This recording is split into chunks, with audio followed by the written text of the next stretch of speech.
as we continue on Ken's car.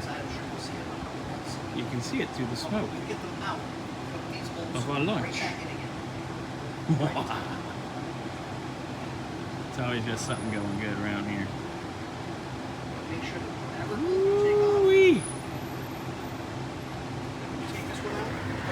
So the radiator, now that it's out all the way, Okay, there's that for this bracket setup. that's seen better days.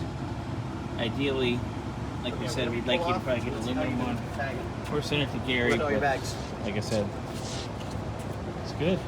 Oh, Xander's got the Bag and Tag Festival going on.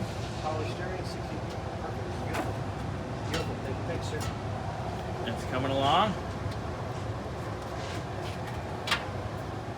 Oh, yeah. Yeah, just crack them and then go nuts with the cordless, dude. That'll get you through here fast. Alright, so Xander's going to get the rest of the accessories off. A lot of this air injection stuff out back here off.